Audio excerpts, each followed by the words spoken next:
अस्सलाम वालेकुम स्टूडेंट्स, क्या हाल है। होपफुली आप सब ठीक होंगे। लास्ट टाइम हमने लारावेल के अंदर जो है डाटा को शो करवाना और डाटा को सेव करवाना ये सारा सीख लिया था। और ये मेरे पास एक प्रोजेक्ट ओपन हुआ हुआ है हिना अकरम का। और इसमें हम जब शो डाटा के ऊपर क्लिक करते हैं, तुम्हारे पास ये जितना भी डाटा सेव हो चुका है वो ये यहाँ पर शो हो जाता है। अब हमने ये करना है, ये डिलीट वाला इसका काम कर रहा है। डिलीट के ऊपर क्लिक करते हैं तो ये डिलीट हो जाता है। और ये आपको अच्छा व्यू इसलिए नज़र आ रहा है क्योंकि इसमें बूटस्ट्रैप यूज़ की हुई है। तो आपने अगर बूटस्ट्रैप नहीं आपको आती है या आपने नहीं की हुई तो आपने बिल्कुल परेशान नहीं होना। आपने इसको अपने अंदाज में बना लेना है, जैसे भी आपका बनता है बगैर स्टाइलिंग के। और नेक्स्ट लेक्चर में हम बूटस्ट्रैप को भी कवर कर लेंगे, नेक्स्ट कमिंग एक दो लेक्चर के अंदर। तो फिर आप लोग भी बूटस्ट्रैप यूज कर पाएंगे। तो अभी के लिए आपने क्या करना है, आपने इसका सिर्फ कंसेप्ट समझना है कि मैं कैसे इसमें एडिट की फंक्शनैलिटी लगा रहा हूँ। और बूटस्ट्रैप की क्लासेस को आपने इग्नोर करना है कि उसमें वो क्या लिखा हुआ है। आपने उसको जस्ट इग्नोर करना है, आपने सिर्फ फोकस करना है HTML के टैग के ऊपर। तो हमने क्या करना है, अभी यहाँ पर एक बटन हमारे पास होना चाहिए एडिट का, कि जिसके ऊपर हम क्लिक करने पर हमारे पास ये वाला दोबारा से ये वाला फॉर्म शो हो जाना चाहिए।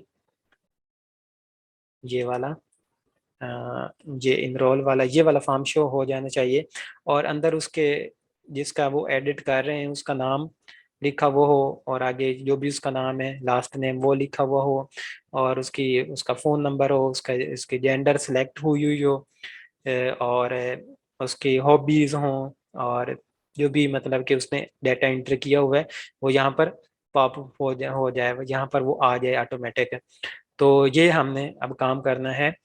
तो सबसे पहले हम ये जो शो डाटा वाला हमारे पास है व्यू, इसमें एक बटन लगाएंगे एडिट के नाम का।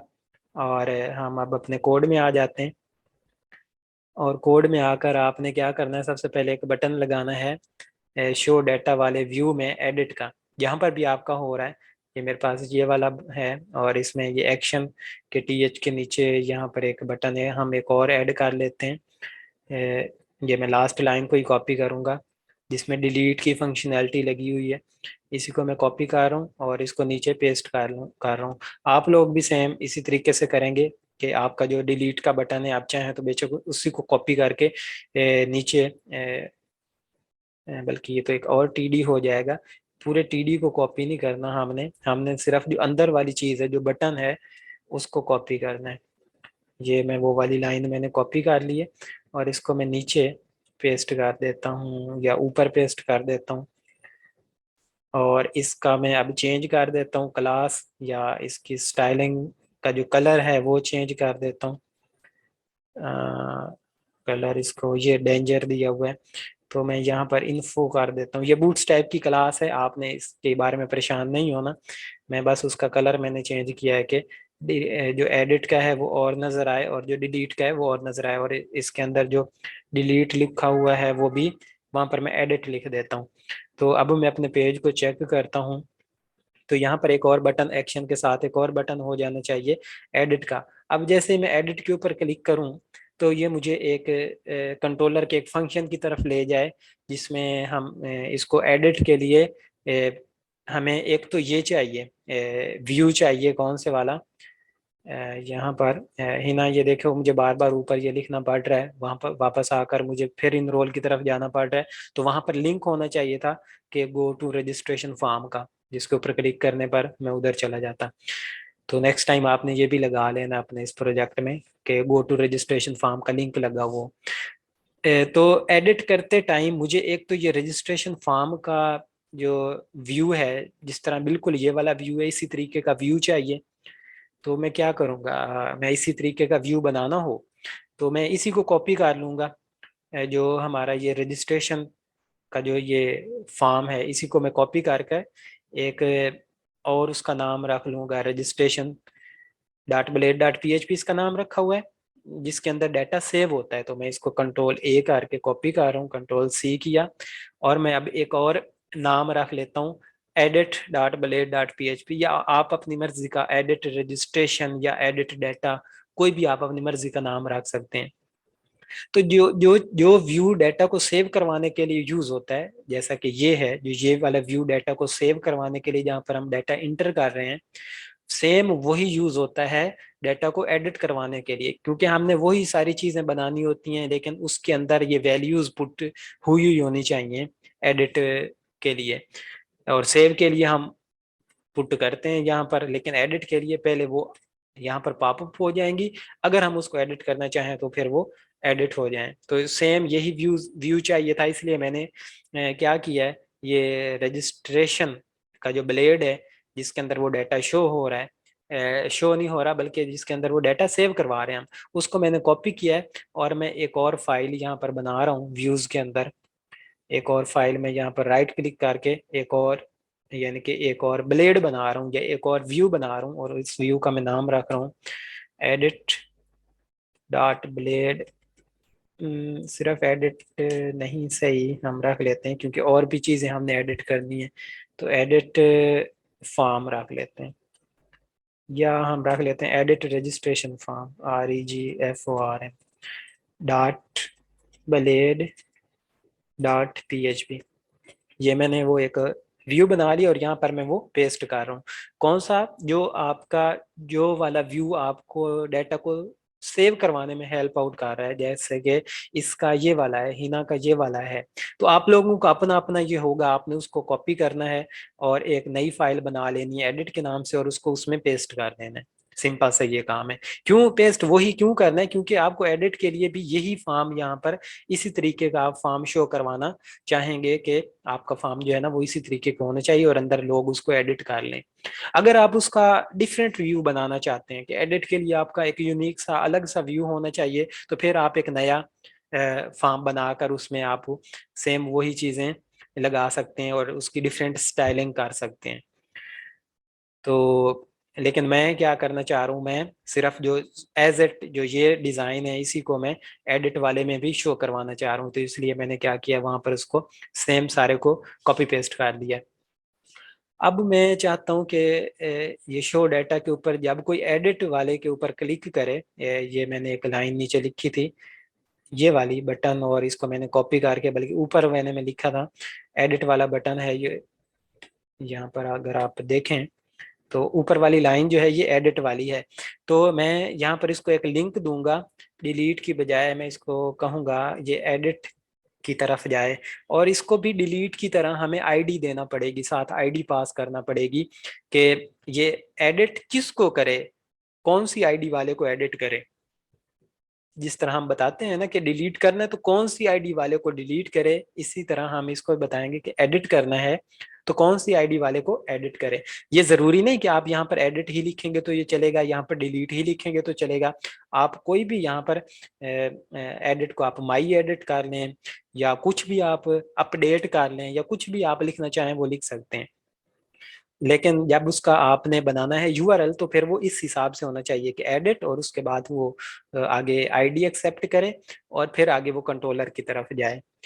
और इस बटन का जो नाम है, हाँ ये ठीक हो गया है।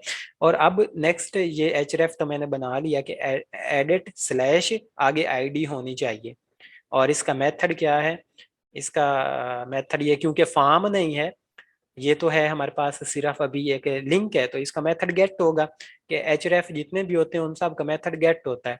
तो जब मैंने वेब डॉट PHP में अब एक बनाना है अपना यूआरएल बनाना है वेब डॉट PHP में, जैसे कि हमने डिलीट के लिए बनाया था, ये देखें ये हमने डिलीट के लिए बनाया था, अब सेम इसी तरह हमने एडिट के लिए भी बनाना है। तो मैं इसी को कॉपी कर लेता हूँ, ऊपर वाले को Ctrl+C किया और इसी को मैं नीचे पेस्ट कर देता हूँ।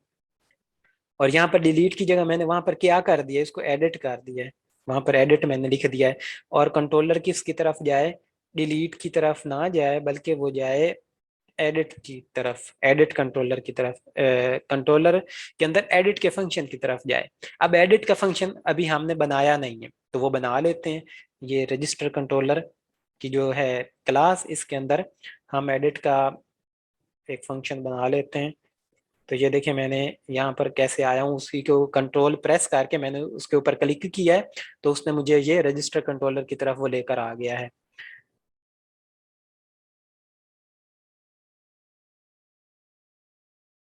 अब यहाँ पर हम एक बना लेते हैं फंक्शन, जो मैंने वहां पर लगाया था कि एडिट वाला फंक्शन होना चाहिए। तो यहाँ पर कहीं पर भी आप बना सकते हैं, यहाँ बना लें, ऊपर बना लें, एंड पे बना लें। तो ये देखें, ये वाला फंक्शन डिलीट वाला इतना है, और उसके नीचे मैं बना रहा हूँ, मैं बना रहा हूँ पब्लिक फंक्शन, और क्या नाम मैंने वहां पर रखा है, एडिट। तो यहाँ पर भी वही होना चाहिए, और ये एडिट का फंक्शन बन गया। और ये एडिट का फंक्शन क्या करे, सेम जिस तरह डिलीट का फंक्शन आईडी लेता है, हम इसमें भी आईडी भेज रहे हैं। ये देखें वेब डॉट पीएचपी में ये जो ये वाला काम होता है, ये वेरिएबल भेजता है कि जो आप उसके लिंक में जो चीज़ यहाँ पर लिखी हुई होगी वो एज अ वेरिएबल स्टोर होगी। यहाँ पर अगर 2 लिखा हुआ है तो एज अ वेरिएबल वो आईडी के अंदर 2 स्टोर हो जाएगा। वो अगर 3 लिखा है तो इस आईडी के वेरिएबल के अंदर 3 स्टोर हो जाएगा। तो ये आईडी वाला वेरिएबल जिसके साथ अभी हमने डॉलर नहीं लगाया हुआ होता, इसको मैं यहाँ पर एक्सेस करूंगा अपने कंट्रोलर में, रजिस्टर कंट्रोलर के अंदर ही। और यहाँ पर जिस तरह मैंने डिलीट के अंदर इसको एक्सेप्ट किया था, यहाँ पर भी मैं इसी तरीके से डॉलर आईडी लिख कर इसको एक्सेप्ट करूंगा। और अब यहाँ पर मैं क्या करूंगा, एक तो मुझे व्यू रिटर्न करवाना है, ये वाला नहीं, बल्कि उसका नाम एक और व्यू मैंने बनाया है जो कि सेम इसी तरीके का है, जो कि सेम इसी तरह का है। ये क्रोम मुझे लिख कर दे रहा है, ये वाली चीज़ें क्रोम लिख कर दे रहा है, इसको नहीं लिख कर देनी चाहिए। उसे नहीं पता कि मैं बच्चों की क्लास से ले रहा हूँ, तो ऑटोमेटिक वो लिखी हुई आ रही है, तो वो मैंने मिटा दी है। ये रजिस्ट्रेशन का फॉर्म जो है ना, ये इस तरीके का है।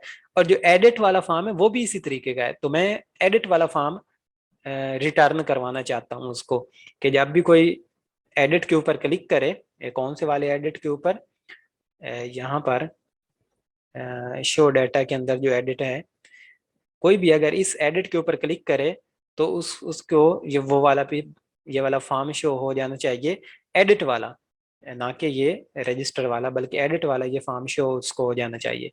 और उसके अंदर जो भी उसकी रिक्वायरमेंट मटेरियल है वो सारा इंटर हुआ हुआ हो। तो मैं अभी चेक करूंगा कि क्या मैं इस एडिट वाले फंक्शन की तरफ पहुंच भी पा रहा हूं या नहीं। ये डीडी करवाना जरूरी नहीं होता, लेकिन हम ये चेक करते हैं कि क्या हम यहाँ तक पहुंच आए हैं। कुछ बच्चे इसको फर्ज समझ कर करवाते हैं कि ये डीडी तो लाजमी करवाना है, अगर ये ना करवाया तो हमारा शायद वो प्रोग्राम चलेगा नहीं। आप ना भी करवाएं, कोई मसला नहीं, इसको मिटा दें। लेकिन एक तसल्ली हो जाती है कि हम यहाँ तक पहुंच आए हैं, हम इस एडिट के फंक्शन तक पहुंच आ रहे हैं हम इस एडिट के फंक्शन तक। तो अब मैं चेक कर लेता हूँ कि क्या हम वाकई इस एडिट के फंक्शन तक आ रहे हैं। अगर डीडी प्रिंट हो गया तो इसका मतलब है हम आ रहे हैं वहां तक। ये देखें, डीडी प्रिंट हो गया, ओके, तो इसका मतलब है हम वहां तक पहुंच पा रहे हैं। और क्या हम इसको आईडी भी भेज पा रहे हैं, तो वो भी चेक कर लेते हैं। यहाँ पर ओके को मैंने मिटा दिया, और अब कोड के बगैर मैं लिखूंगा डॉलर आईडी।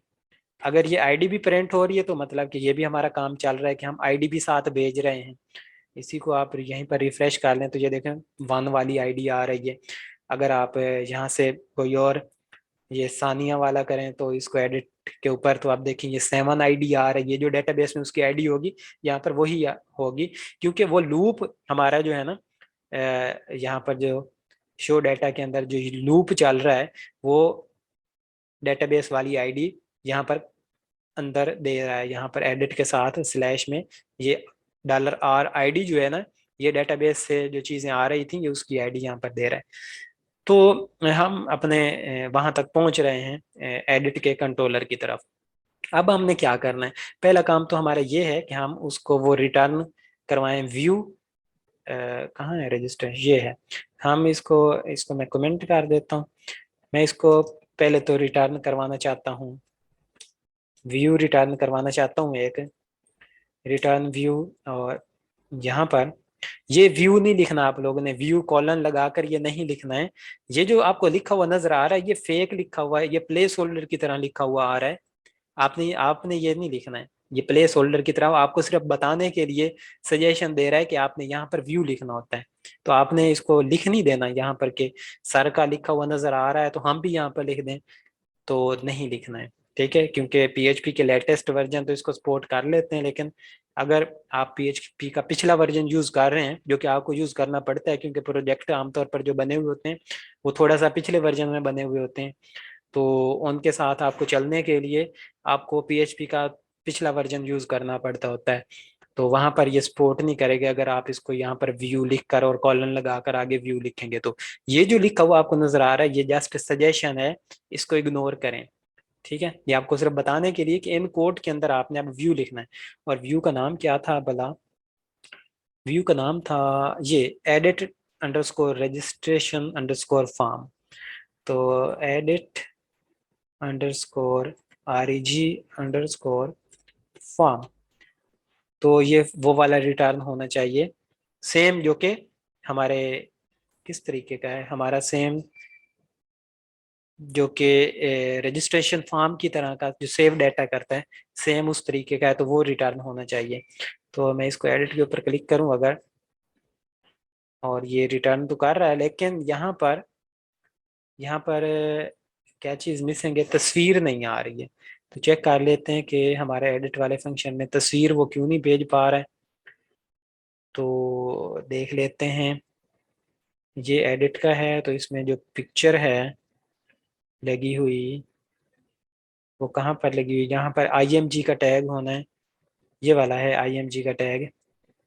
और ये बिल्कुल ठीक है, ऐसे ही होनी चाहिए थी, लेकिन इसको क्यों नहीं वो कर पा रहा, तस्वीर को ले पा रहा।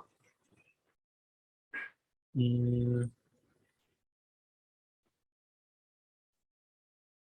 ये रजिस्ट्रेशन और रजिस्ट्रेशन एडिट का है। दोबारा इसको रिफ्रेश करते हैं। नहीं, अच्छा शो डाटा की तरफ अगर हम जाएं तो क्या जा पा रहे हैं? शो डाटा की तरफ भी नहीं जा पा रहे, क्यों?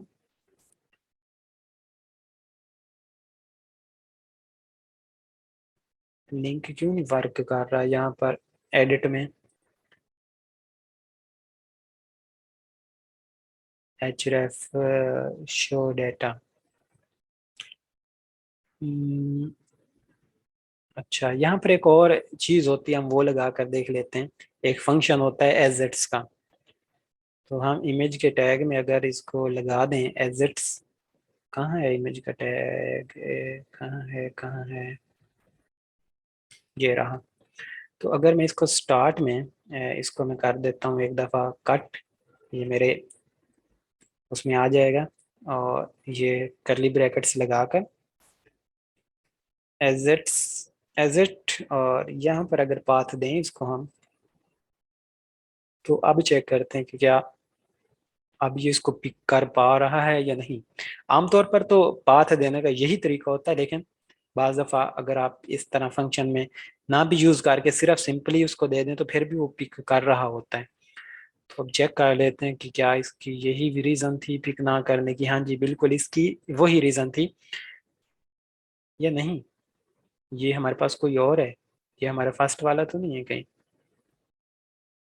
शो डाटा क्यों नहीं, अच्छा शो डाटा ये हमारा एडिट वाला है, ये देखें स्लैश एडिट के बाद ये वाला URL लिखा हुआ है। तो हमारा जो मेन है वो ये वाला है जिसके साथ रजिस्ट्रेशन लिखा हुआ है, और इसका लिंक वर्क कर रहा है। ये देखें शो डाटा आ रहा है। जब एडिट करते हैं तो वो इस पेज पर भी आता है, लेकिन वो इस शो डाटा की तरफ नहीं जा पा रहा।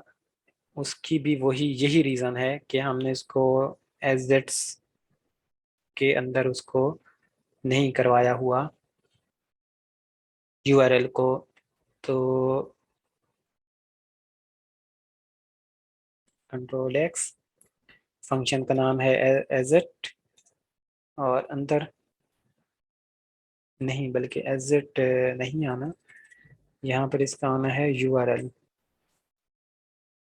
क्योंकि ये हम URL दे रहे हैं ना। और ये तो अब हम चेक करते हैं, इसको रिफ्रेश किया और शो डाटा के ऊपर क्लिक किया, और ये देखें अब ये शो डाटा की तरफ लेकर आ रहा है। तो जब भी URL देना हो, अब आपने कोशिश करनी है, अब आपको मैंने नई बात बता दी है। और आपको हमने हमें एक इशू का सामना हुआ है, एक मसले के सामना हुआ है। कि इसके बगैर बाज जगहों पर वो वर्क कर रहा है लेकिन बाज जगहों पर वर्क नहीं कर रहा। तो अब आपने प्रेफर करना है कि जहां पर भी यूज करें आपने इसी यूआरएल लिखना हो तो इसी पैटर्न को फॉलो करते हुए लिखना है, और कहीं पर इमेजेस देने हो तो आपने इस पैटर्न को फॉलो करना है। अब इमेज कैसे लगाते हैं, आपने कोई भी इमेज जो देनी है उसको अपने पब्लिक डायरेक्टरी में रखना होता है। यहाँ पर ये इसने इमेजेस का फोल्डर बनाया है, यहाँ पर उसने उस फोल्डर के अंदर ये इमेज रखा। तो अब इसको एक्सेस कैसे करना है, आपने डबल करली ब्रैकेट लगाकर एजेट लिखना है और आगे पब्लिक को नहीं लिखना, आपने वो डायरेक्ट पब्लिक के अंदर जो आपका फोल्डर है इमेजेस वो लिखना और स्लैश आगे जो भी आपका वो नाम है वो लिख देंगे, तो हमारी इमेज जो है वो शो हो जाएगी। और यहाँ पर इसकी जो हाइडिंग है, हेडिंग, हाइडिंग नहीं हेडिंग, इसकी जो हेडिंग है वो हम चेंज कर लेते हैं, उसको हम एडिट रजिस्ट्रेशन फॉर्म कर लेते हैं। ये रजिस्ट्रेशन फॉर्म है तो इसको मैं लगा देता हूँ एडिट रजिस्ट्रेशन फॉर्म। और अब हम इसको चेक करते हैं, इसको रिफ्रेश किया और ये देखें एडिट के ऊपर क्लिक किया और ये देखें हमारे पास ये शो हो रहा है। अब दूसरा काम, नेक्स्ट काम ये है कि जिसके ऊपर क्लिक करें हम उसका डाटा कंट्रोलर से मंगवा कर इस व्यू को वो डाटा भी साथ भेज दें और यहाँ पर उसको शो करवा दें। तो मैं यहाँ से जो रजिस्ट्रेशन कंट्रोलर है यहाँ से इसको मैं कहूँगा, ये इसका जो कंट्रोलर है रजिस्टर को मैं कहूँगा, जो कि मॉडल है, कंट्रोलर नहीं सॉरी मॉडल है, उसे कहूँगा फाइंड। फाइंड का मतलब होता है ढूंढो डॉलर आईडी, कि जो आईडी आपको दी जा रही है जो 1 है 2 है 3 है जिसके ऊपर भी क्लिक हुआ है वही आईडी आएगी यहाँ पर।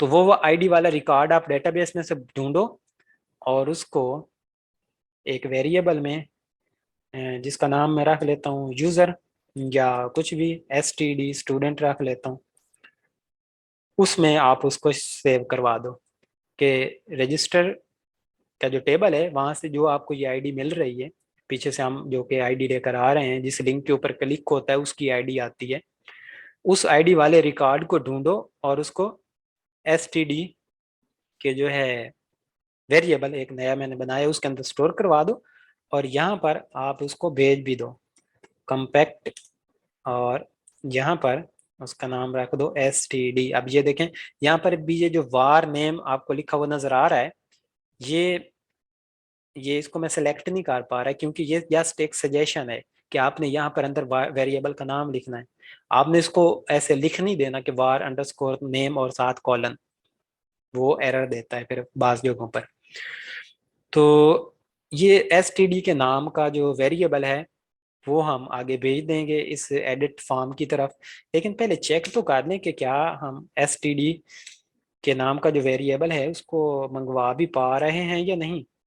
एसटीडी, इसको मैं डीडी करवा के देख लेता हूँ कि क्या ये आता भी है या नहीं। तो इसको मैं अब जाऊँगा यहाँ पर बैक, रिफ्रेश, और अब मैं हाँ ये इसको मैं एडिट करता हूँ वसीम वाले को और मैं चेक करता हूँ कि क्या मेरे पास आता है। ये डीडी उसने करवा दिया मतलब कि आ रहा है। और इसके एट्रीब्यूट क्या है, एट्रीब्यूट मतलब कि इसकी क्या क्या चीज़ है, इसकी आईडी 10 नंबर पर है, इसका जो फर्स्ट नेम है वो मोहम्मद है, लास्ट नेम वसीम है, ईमेल इसका ये है, फ़ोन नंबर इसने नहीं लिखा था, जेंडर मेल है, पासवर्ड ये है, हॉबीज़ की मीटिंग है, और ये क्रिएटेड एट और ये अपडेटेड एट ये ऑटोमेटिक लारावेल हमें लिख कर दे देता है। टाइम स्टैम्प इसको बोलते हैं, कि जब आप माइग्रेशन बनाते हैं और उसके नीचे एक कॉलम होता है टाइम स्टैम्प के नाम का तो वो ये चीज़ें क्रिएट करता है। तो मतलब कि डेटा हम मंगवा पा रहे हैं और उसको आगे व्यू के अंदर भी भेज पा रहे हैं। इस व्यू के अंदर, इस व्यू के अंदर भी हम चेक कर लेते हैं कि क्या वाकई ये व्यू के अंदर भी डेटा आ रहा है। तो आप इसको यहाँ पर भी डीडी करवा के देख लें, बेशक एट डीडी, और यहाँ पर आप डॉलर एसटीडी अगर आप करवाएं तो चेक कर लेते हैं कि क्या वाकई ये दोबारा से आगे भी एडिट होता है, डीडी होता है। तो ये देखें ये डीडी हो रहा है अपने व्यू के अंदर भी और उसके भी, ये देखें ये एट्रीब्यूट हैं जिसके ऊपर मैंने क्लिक किया था उसने ढूंढ कर उसी को आगे यहाँ पर भेजा है। अब जो ये इतनी फॉर्म में आया हुआ है जो कि एक डीडी मैंने करवाया, इसी डाटा को मैंने इसके पीछे जो फॉर्म है उसके अंदर लगवाना है। तो इजीली मैं लगा सकता हूँ, इस डीडी के अंदर से निकाल कर उसको मैं लगाता जाऊं। ये देखें, इनपुट फर्स्ट नेम के अंदर अगर मैं इसकी वैल्यू लगा दूं, लेट्स सपोज मैं वसीम एक दफ़ा आपको लगा के दिखाता हूँ, वैल्यू अगर वसीम लगा दे तो हर फॉर्म के अंदर वो वैल्यू वसीम ही लगी हुई आएगी, क्योंकि हार्ड कोड करके मैंने लगा दी। ये देखें वसीम लगी हुई आ गई है। आप जिसको भी एडिट करके देख लें, बेशक कि ये आप ये सानिया वाले को एडिट करके देख लें, इसके अंदर भी जो नाम है वो वसीम लगा हुआ आएगा, क्योंकि मैंने हार्ड कोड करके लिख दिया है कि वसीम होना चाहिए। लेकिन मैं इसको हार्ड कोड करके नहीं लिखना चाहता, मैं इसको ऐसे लिखना चाहता हूँ कि $std के अंदर जो चीज आई है, std, उसका उसका क्या, उसका फर्स्ट नेम, अच्छा मुझे नहीं पता कैसे करके वो लिखा हुआ है, तो मैं क्या करूँगा, मैं इसको एक दफ़ा यहाँ से मिटा देता हूँ। मैं वहाँ से इसको एक दफ़ा डी करवा लेता हूँ ताकि मैं वहाँ से कॉपी पेस्ट कर सकूँ। इसको मैं दोबारा यहाँ पर @dd $std करवा रहा हूँ ताकि मैं वहाँ से चीज़ें कॉपी पेस्ट कर सकूँ। इसको रिफ्रेश किया और ये देखें इसके एट्रीब्यूट के अंदर जो इसका जो फर्स्ट नेम आ रहा है वो इस नेम से है, फर्स्ट अंडरस्कोर नेम। तो इसको मैंने यहाँ से कॉपी किया और इसको मैं अब यहाँ पर इसकी वैल्यू में पेस्ट कर दूंगा, कर्ली ब्रैकेट लगाकर, $std एरो फर्स्ट नेम। तो ये उसकी std के अंदर जो कि वेरिएबल उसके अंदर जो भी आया है फर्स्ट नेम, ये उसको यहाँ पर प्रिंट करवा देगा फर्स्ट नेम की जगह। और इसी तरह लास्ट नेम की जगह वो आप यहाँ से इसको कर दें $std, और लास्ट नेम को किस तरीके से लिखा हुआ है मुझे नहीं पता, तो मैं यहाँ से आऊँगा, इसको कॉपी कर लूँगा Ctrl+C करके और यहाँ पर पेस्ट कर दूँगा लास्ट नेम। ईमेल एड्रेस, तो यहाँ पर इसकी वैल्यू में आप कर दें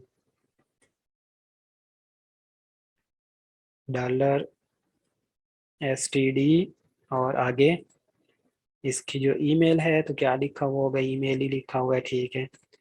इसको आपने यहाँ पर कर दिया ईमेल, और आगे क्या है हमारे पास, फ़ोन है। तो वैल्यू इसकी क्या है, वैल्यू इसकी है $std और एरो, आगे क्या है, फ़ोन को फ़ोन नंबर लिखा हुआ है तो इसको मैंने यहाँ से कॉपी किया और मैं इसको यहाँ पर कर दूंगा पेस्ट। और इसी तरीके से आगे क्या है हमारे पास, आगे हमारे पास सेलेक्ट है। तो सेलेक्ट में से कौन सी चीज़ सिलेक्टेड होनी चाहिए वो हम ज़रा बाद में देखते हैं, और अभी के लिए मैं इसको इतना ही शो करवा देता हूँ। पासवर्ड भी क्या शो करवाना है, पासवर्ड पासवर्ड पासवर्ड को हम एडिट नहीं करवाते, शो नहीं करवाते, वहाँ उसने जो लिखना हुआ पासवर्ड वो नया लिख लेगा। या अगर शो करवाना है तो फिर आपको ये टाइप जो है ना, इसकी जो टाइप है वेयर इज टाइप, इसको टेक्स्ट करना पड़ेगा ताकि नज़र आए, क्योंकि हमारा मकसद तो उसको दिखाना है ना। अब इसमें वैल्यू आप वो पासवर्ड की लिख लें, वैल्यू और $std, और इसमें से ये यहाँ से नेम ही वहाँ पर एक्चुअल में होता है पासवर्ड, और हॉबी में आप इसकी वैल्यू कर लें $std और वैल्यू इसकी ओहो हॉबी, Ctrl+C और इसको यहाँ पर Ctrl+V कर दिया, हॉबी आ गया, और सबमिट। अब सबमिट होने पर ये कहाँ पर जाना चाहिए, सबमिट होने पर, ये सबमिट होने पर इसका जो एक्शन है वो वाला नहीं होना चाहिए जो पहले है। सबमिट होने पर इसका एक्शन होना चाहिए ये वाला नहीं, किधर है ये, सेव रजिस्टर नहीं बल्कि एडिट रजिस्टर होना चाहिए, एडिट या अपडेट रजिस्टर, जो मर्जी आप कर लें। अपडेट REGIST यार, अपडेट रजिस्टर इसका एक्शन होना चाहिए। और ये अभी हमने बनाया नहीं, ये एक्शन वो होता है जो हम वेब डॉट PHP में एक यूआरएल बनाते हैं, तो ये अभी हमने बनाया नहीं है। और इसका मेथड भी पोस्ट होना चाहिए, हाँ जी बिल्कुल पोस्ट होना चाहिए, क्योंकि हमने चीज़ें भेजनी है। तो अब मैं इस वीडियो को हटाकर चेक कर लेता हूँ अपने फॉर्म में कि क्या मुझे ये सानिया अख्तर वाला फॉर्म सही तरीके से फिल हुआ हुआ नज़र आ रहा है या नहीं। रिफ्रेश किया और ये देखें, ये सानिया उसका फर्स्ट नेम है, इसको आप चाहें तो वो एडिट भी कर सकते हैं, SYNIA कर सकती है, और ईमेल की जगह वो इसको अपना सही जो नाम है वो लिख सकती है, पासवर्ड आप कोई भी चेंज कर सकते हैं। जेंडर वाला भी हमने उसको नहीं दिया कि कौन सी सिलेक्ट हुई हुई थी, तो दोबारा से उसको फीमेल सिलेक्ट कर सकती है। और ये क्या है, ये फ़ोन नंबर है, फ़ोन नंबर अपना वो कोई कुछ भी लिख सकती है। और ये क्या है, कॉइन कलेक्शन उसकी है, उसकी है हॉबी। लेकिन ये क्यों आ रहा है, चेक कर लेते हैं। कॉइन कलेक्शन जो है भी हॉबी के अंदर है, वो क्यों आ रहा है हॉबी वाले के अंदर, वो क्योंकि मैंने डबल लगाई हुई है इसलिए आ रहा है। तो दो मैं मिटा दूंगा यहाँ से, और अब इसको रिफ्रेश करूंगा। रिफ्रेश करने पर ये कॉइन कलेक्शन हो जाएगा, और सबमिट करने पर आगे जो मैंने यूआरएल अभी नहीं बनाया वो उस यूआरएल की तरफ जाएगा, जो कि अभी हम थोड़ी देर में बना लेते हैं। अब ये वाला सिलेक्टेड कौन सा होना चाहिए, जो पीछे से उसकी वैल्यू आ रही है, तो इसको दोबारा से हमें डीडी करवाना पड़ेगा। हमें देखना पड़ेगा कि वो सिलेक्टेड में जब उसका जो जेंडर है उसके अंदर वो क्या चीज़ लगा के भेजता है, क्योंकि वो वैल्यू भी लगा के भेज सकता होता है, और अपनी मर्जी से जैसे उसने करना चाहे।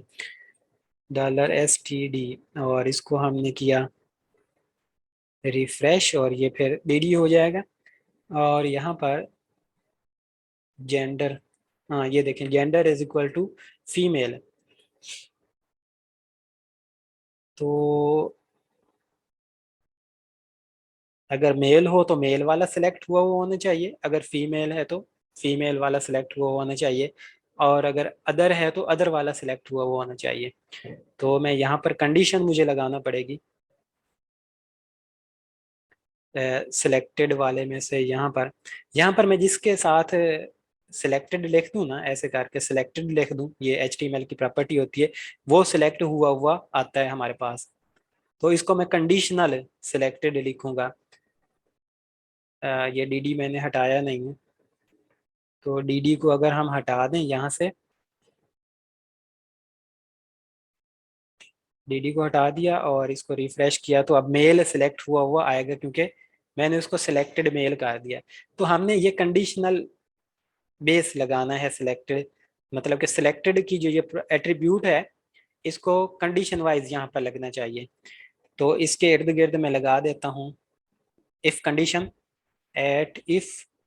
ये ब्लेड के अंदर आपने अगर इफ कंडीशन लिखनी हो तो उसको इस तरीके से लिखते हैं, और अगर उसमें कंट्रोलर में और वैसे PHP के टैग्स में लिखनी हो तो उसको वैसे सिंपल जो इफ कंडीशन है वैसे करके लिखते हैं, और इसको एंड इफ भी करते हैं, एंड इफ।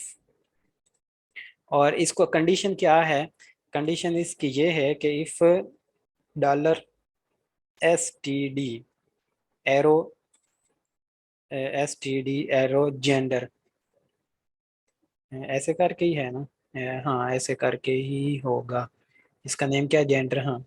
तो अगर जेंडर इसका जो जवाब है वो इज इक्वल टू हो, क्या हो, ये मेल वाला सिलेक्ट करवा रहे हैं ना, तो अगर इसका जवाब मेल है, ये करेक्ट स्पेलिंग होने चाहिए जो हमारे डीडी में आ रहे थे पीछे यहाँ पर।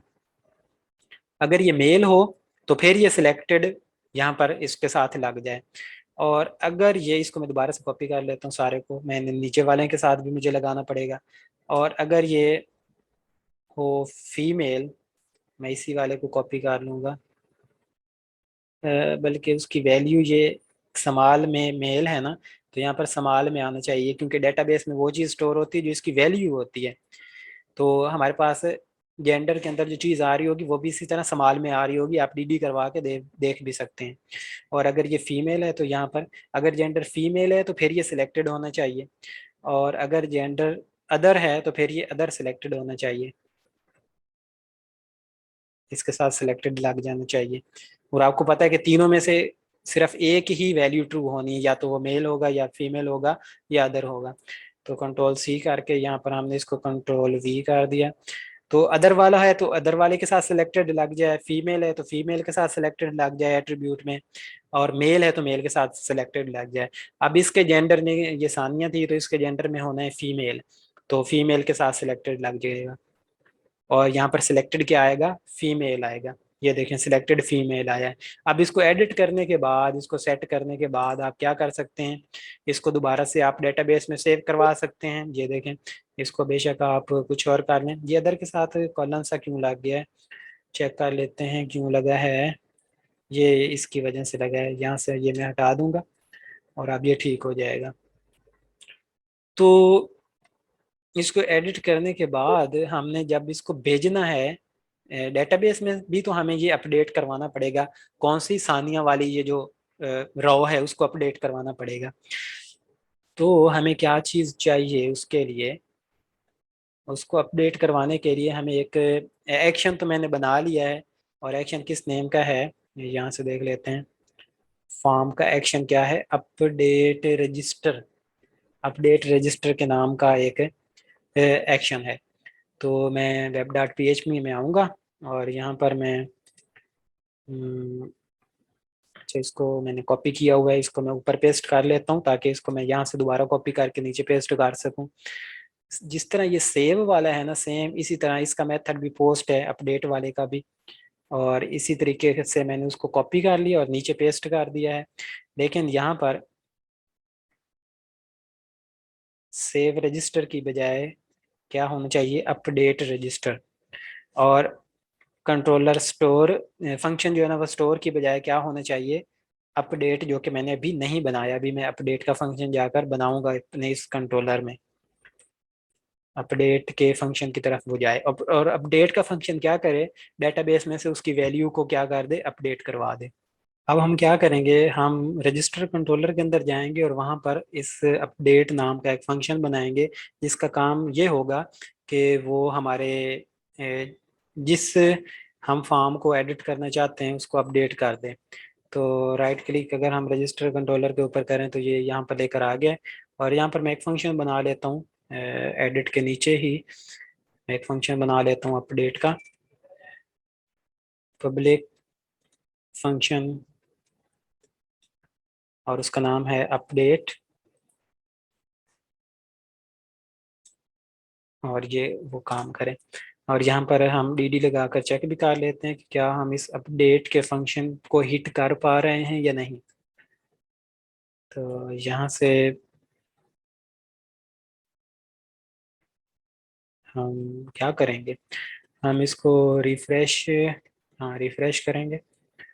और रिफ्रेश करने के बाद यहाँ पर सबमिट के ऊपर क्लिक होने पर वो डी चलना चाहिए, जो कि नहीं चला। वो कह रहा है method post is not supported for this route, get method is allowed. ये क्यों, सबमिट के फंक्शन का मेथड क्या पोस्ट नहीं हमने बनाया। Web dot P H P के अंदर पोस्ट है मेथड, और अपडेट रजिस्टर ही है। और इसका ये है, और एडिट फॉर्म के अंदर वो फॉर्म है जिसमें हमने ये यूआरएल दिया है। ये कहाँ है, फॉर्म के अंदर जो एक्शन होता है, फॉर्म के अंदर एक्शन ये रहा। तो अपडेट रजिस्टर ही है। तो इसमें क्या मसला है, मेथड इसका भी पोस्ट ही है, ठीक तो है। इसको हम ये करके देख लेते हैं कि बाज़ दफ़ा ये चाहता होता है कि इसको यूआरएल की फॉर्म में दें हम चीज़ें। और अब इसमें वो यूआरएल जो हमने बनाया है वो अपडेट रजिस्टर के नाम का यूआरएल है। और अब मैंने इसको फॉर्म को वो यूआरएल दे दिया है। अब चेक करते हैं, इसको किया हमने रिफ्रेश, और ये इसको मैं सिर्फ वाई मिटा देता हूँ, या बगैर अपडेट किए भी आप इसको सबमिट कर सकते होते हैं। अब ये मेरे ख्याल में वहाँ पर आ रहा है, लेकिन इसने डी नहीं करवाया रजिस्टर कंट्रोलर के अंदर। रजिस्टर कंट्रोलर के अंदर, हाँ ये देखें वो, क्योंकि मैंने कमेंट किया हुआ है। और अब मैं इसको अगर दोबारा से रिफ्रेश करके सबमिट करूं, अब ये वहाँ पर जा रहा है। और इसमें क्या इशू था, इसमें हमने वो यूआरएल के अंदर, जो यूआरएल है उसको यूआरएल के अंदर देना चाहिए। तो एक्शन के अंदर जो हमने वो सिंपल कोट लगा के दे दिया था, उसको एक यूआरएल का जो फंक्शन है उसके अंदर पास करके उसको देना चाहिए। अच्छा, ये क्योंकि एक फॉर्म है और इसका मेथड पोस्ट है, तो इसके अंदर रिक्वेस्ट आ रही है, रिक्वेस्ट के अंदर काफी सारा डेटा आ रहा है। तो डॉलर, बल्कि पहले वो हम क्लास लिखेंगे रिक्वेस्ट की, जो कि हमें रिक्वेस्ट लेकर देती है, रिक्वेस्ट, और फिर आगे $REQ लिख लें, रिक्वेस्ट लिख लें पूरा, वो आपकी मर्जी है। और अब मैं डीडी में रिक्वेस्ट के अंदर जो भी डाटा आ रहा है वो प्रिंट करवाना चाहता हूँ।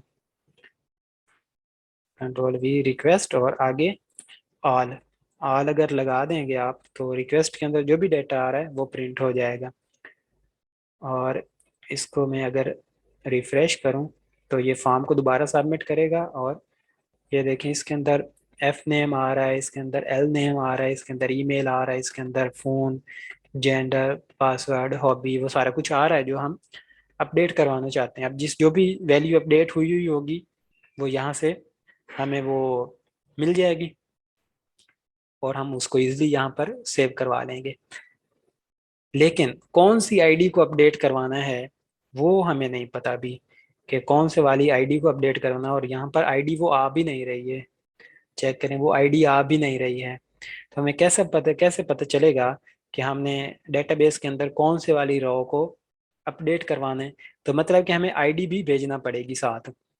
तो आईडी भेजने के लिए हम क्या कर सकते हैं, जो एडिट का फॉर्म है यहाँ पर आप हिडन में आईडी भेज सकते हैं, हिडन इनपुट में, मतलब कि जो यूजर को तो नजर नहीं आएगी लेकिन उसकी वैल्यू जा रही होगी। यहाँ पर अगर मैं एक इनपुट लगा लूँ, इनपुट, और इसकी मैं टाइप रख दूँ हिडन, और वैल्यू इसकी रख दूँ, वैल्यू इसकी किस वेरिएबल में है, ये $STD के अंदर है। Ctrl+C इसको मैंने यहाँ से किया, Ctrl+V किया, और STD वाली की आईडी, कि जो भी इसकी आईडी है वो यहाँ पर हिडन में वो भी साथ जाए इस लूप के अंदर। जो भी ये नेम है, उसका ईमेल, फीमेल है या उसका पासवर्ड है या हॉबी है, और इसी तरीके से जो उसकी आईडी है वो भी साथ लग कर जाए हिडन में। और इसका नेम क्या होना चाहिए, नेम के जरिए ही हम डेटा को बैकएंड पर भेजते होते हैं। और नेम इसका आप रख लें, कुछ भी रख सकते हैं, एडिट आईडी रख लें, एडिट अंडरस्कोर आईडी, या सिंपल आईडी रख लें, या कुछ भी।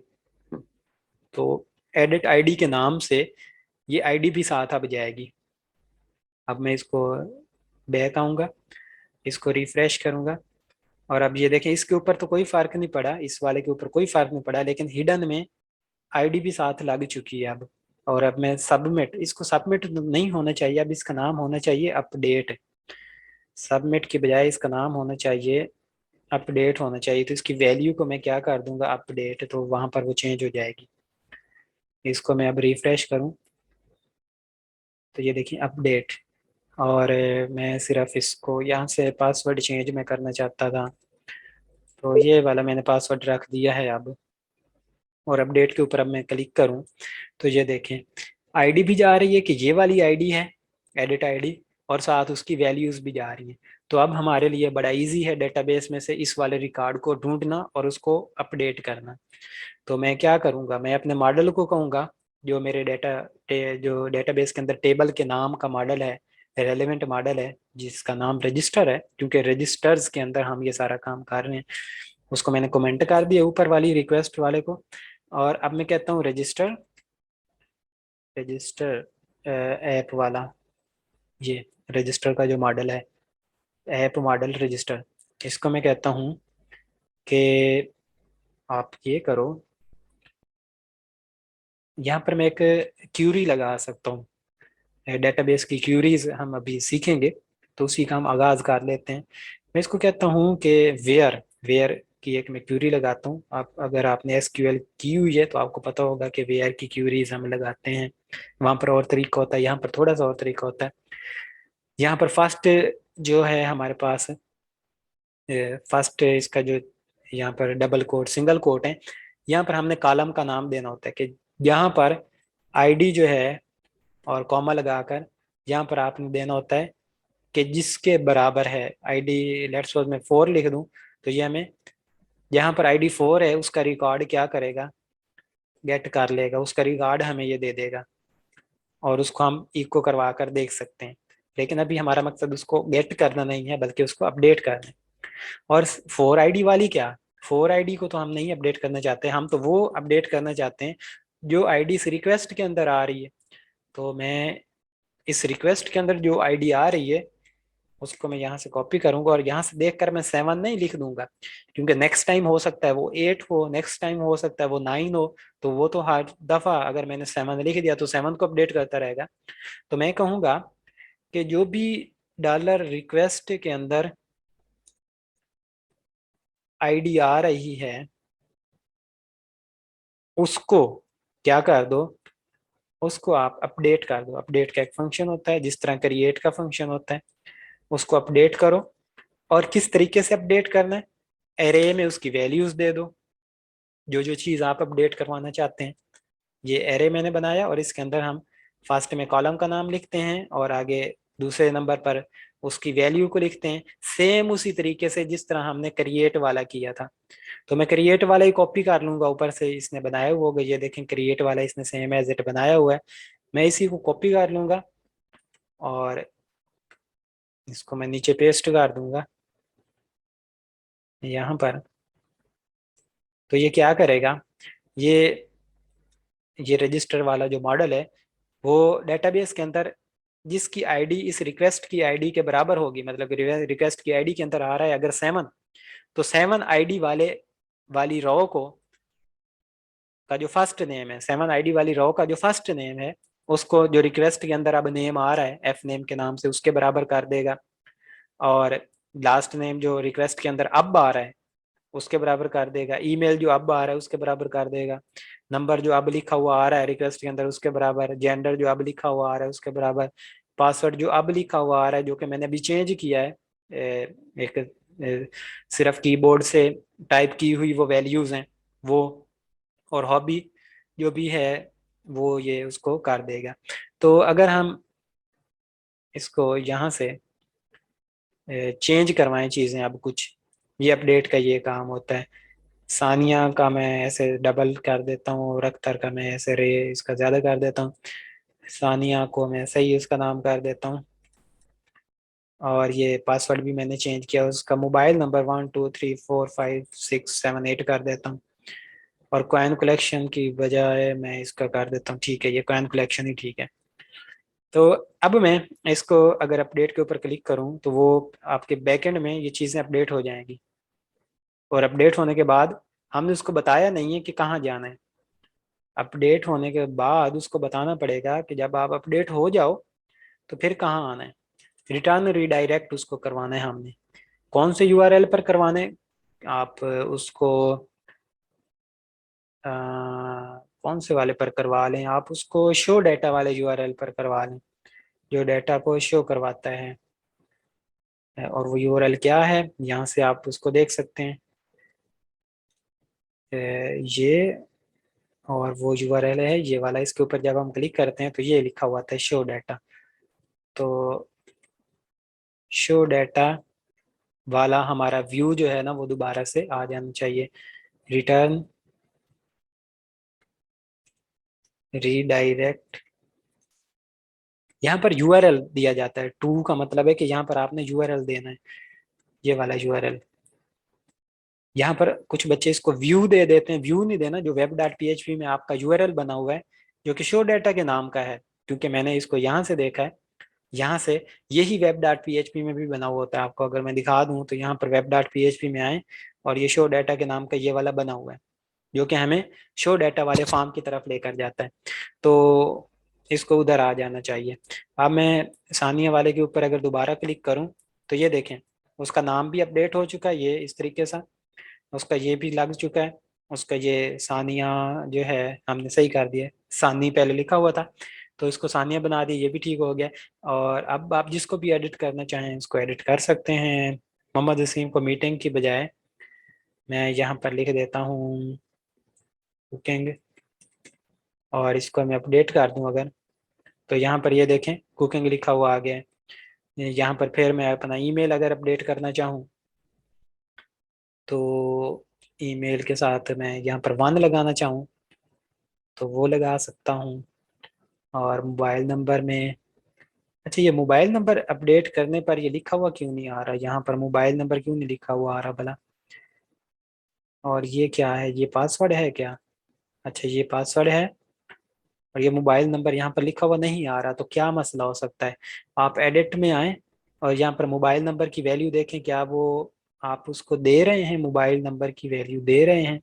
अच्छा मेरा मोबाइल नंबर लिखा हुआ ही नहीं था, मेरा मोबाइल नंबर पहले नल था, लिखा हुआ ही नहीं था, इसलिए वो यहाँ पर दे ही नहीं रहा। तो अब मैं इसको दे देता हूँ। तो एक, अब इसको मैं अपडेट अगर करूँ तो यहाँ पर इसको दोबारा से एडिट करके देखना पड़ेगा। यहाँ पर मोबाइल नंबर का भी एक हो जाना चाहिए था कि व्यू में वो मोबाइल नंबर को भी देख पाए। चलें कोई बात नहीं। अब मैं इसको दोबारा से एडिट करके देखूं तो ये देखें यहाँ पर मोबाइल नंबर भी लिखा हुआ आ जाएगा। और ये देखें वसीम 759 GB हो चुका है और कुकिंग हो चुका है। और पासवर्ड, पासवर्ड की वैल्यू क्यों नहीं लिखी हुई आ रही यहाँ पर, पासवर्ड की वैल्यू लिखी हुई होनी चाहिए थी जो कि नहीं आ रही है। क्या होना चाहिए, क्या होना चाहिए, यहाँ पर कोई भी आप अगर लगा दें और इसको अपडेट कर दें और अब देखें इसको, तो ये देखें पासवर्ड की वैल्यू लग चुकी है। लास्ट टाइम मैंने, मुझे लगता है कि मैंने ये पासवर्ड मिटा दिया था तो इसलिए वो हमारे पास लिखा हुआ नहीं आया था। अब इसकी ये पासवर्ड की वैल्यू भी जो मैंने लिखी है वो लग चुकी है। पासवर्ड की वैल्यू आप 1 2 3 4 5 6 7 8 9 ये भी देकर देखें तो फिर भी ये चेंज हो चुका होगा। यहाँ पर दोबारा आए एडिट के ऊपर और यहाँ पर ये देखें पासवर्ड वो चेंज हो चुका है। तो इस तरीके से आप अपडेट जो है ना वो करवा सकते हैं चीज़ों को। और आपका ये आज के लेक्चर में क्रड कंप्लीट हो चुका है, क्रिएट, एडिट, अपडेट, डिलीट। और यही मेन फंक्शनैलिटी होती है। सारे जो भी आप जितना मर्जी बड़े से बड़ा प्रोजेक्ट भी बना लें आपने उसमें यही काम करना होता है, इसी को थोड़ा हाई लेवल में करना होता है, काम एक्चुअल में यही होता है। तो ये आई होप आपको अच्छे तरीके से समझ आ गया होगा। लेकिन लेक्चर खत्म करने से पहले मैं आपको एक और चीज़ बताना चाहता हूँ, ये क्रिएट और अपडेट के बारे में जो कि वेरी कॉमनली यूज होता है, कॉमनली यूज होता है। और जो इसका सेकंड तरीका भी आप कह सकते हैं कि इसका सेकंड तरीका है वो ये है कि आप अपडेट को, क्रिएट वाले को भी और अपडेट को भी आप एक और तरीका है उससे भी कर सकते हैं। आप रजिस्टर के नाम का एक न्यू यूज़र बना लें इस तरीके से, $REG is equal to NEW new और आगे रजिस्टर। तो आप इस रजिस्टर की क्लास से एक नया इंस्टेंस बना रहे हैं जो कि REG है। रजिस्टर को यूज करते हुए आप एक नया उसका ऑब्जेक्ट बना रहे हैं। ये ऑब्जेक्ट ओरिएंटेड, ये सारा पैटर्न लारावेल के अंदर आप लाशऊरी तौर पर ये सारा ऑब्जेक्ट ओरिएंटेड का पैटर्न यूज कर रहे हैं। ये जो फंक्शन यूज करते हैं, ये जो हम एक्सटेंड करते हैं और ये रजिस्टर कंट्रोलर की एक्चुअल में क्लास होती है, तो ये सारी हम ऊप यूज कर रहे हैं लेकिन बगैर समझे। तो अब PHP के जो आने हैं नेक्स्ट लेक्चर उसमें हमने ऊप भी करना है। और हम इतनी ऊप करेंगे कि हमें लारावेल वाली ये तकरीबन सारी जो ऊप इसने कंसेप्ट यूज किए हैं ये हमें पता चल रहे हों कि ये क्यों एक्सटेंड यहाँ पर किया हुआ होता है और ये कैसे हम ये रजिस्टर से एक न्यू रजिस्टर की क्लास बनाकर उसके अंदर फिर हमने क्या करना होता है भला, डाटा को सेव करवाना हो तो हम उसके अंदर ऐसे करवाते हैं। ये आपको मैं सिर्फ डेमी के तौर पर दिखा रहा हूँ। REG एरो और आगे उसका दिखना होता है ये फर्स्ट नेम, कंट्रोल C और उसको यहाँ पर कंट्रोल V और इज इक्वल टू यहाँ पर इज इक्वल टू आगे रिक्वेस्ट के अंदर जो है कंट्रोल सी और यहाँ पर उसको पेस्ट और लास्ट पे सेमी कॉलन आएगा। इसी तरीके से ये नीचे वाली सारी वैल्यूज लिखने के बाद आपने इसको क्या करना होता है, ये सारी वैल्यूज लिखने के बाद आपने क्या करना होता है, आपने उसको सेव करवाना होता है। आपने कहना होता है $REG और साथ सेव का मेथड, ये जब तक नहीं लगाएंगे वो सेव नहीं होगा। तो ये सेव करवा देगा। ये क्रिएट जो काम करता है वो ये सारा इस तरीके से भी आप कर सकते हैं। ये आप लोगों की ये इस तरीके से इसको करने की असाइनमेंट भी है। आपने इसको सेव जो करवाना है वो इस तरीके से करवाना है। तो आप एडिट भी करवा सकते हैं बिल्कुल सेम इसी तरीके से, लेकिन उसके लिए आपको ये न्यू बनाने की ज़रूरत नहीं पड़ेगी, एक न्यू रजिस्टर बनाने की ज़रूरत नहीं पड़ेगी। आप पहले वाले को ही यहाँ पर रजिस्टर को कहेंगे कि आप इस रजिस्टर वाले कंट्रोलर को कहेंगे कि रजिस्टर वाले कंट्रोलर आप ऐसे करो, एक वेरिएबल के अंदर एक चीज़ है उसको स्टोर करवा दो, उसको यूज़र कह लो, उसको REG कह लो, जो भी आपने कहना है। इसके अंदर रजिस्टर वाले कंट्रोलर एक काम करो, कंट्रोलर में बार बार इसको बोल रहा हूँ, ये रजिस्टर वाला है मॉडल। आप फाइंड करो एक आईडी, ये वाली डेटाबेस में से अंदर जो टेबल है इसमें से ये वाली आईडी फाइंड करो रिक्वेस्ट के अंदर जो आ रही है, और उसको REG में स्टोर करवा दो। और फिर $REG एरो जिसको आपने अपडेट करवाना है उसका आगे ये कॉलम का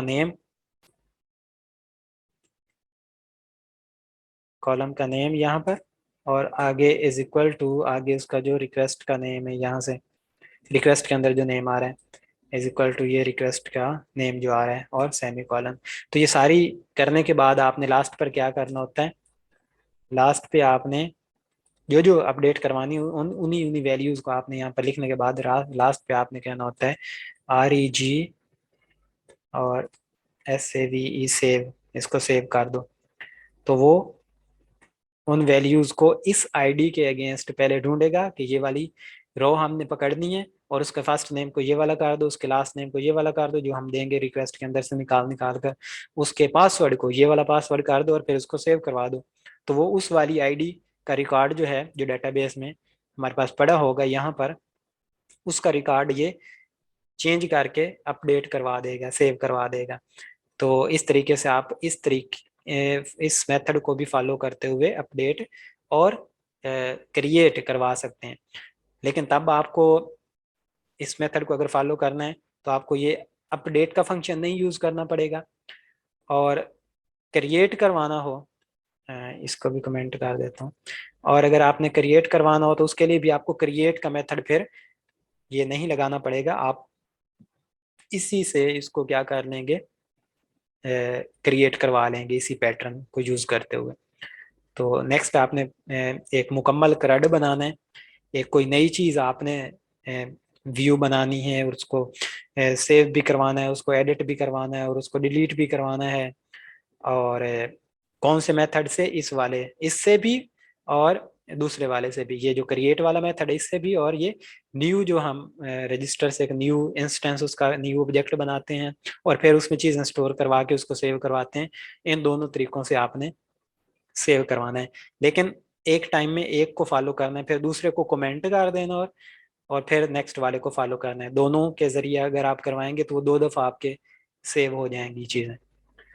तो आई होप आपको ये अच्छी तरीके से समझ आ गई होगी, और असाइनमेंट आपने लाजमी ये बना के व्हाट्सएप ग्रुप में उसको शेयर करना है, और मुकम्मल क्रड आपने बनाना है, अब create edit update save delete. ठीक है, तो अपना ख्याल रखिएगा। अल्लाह हाफिज़।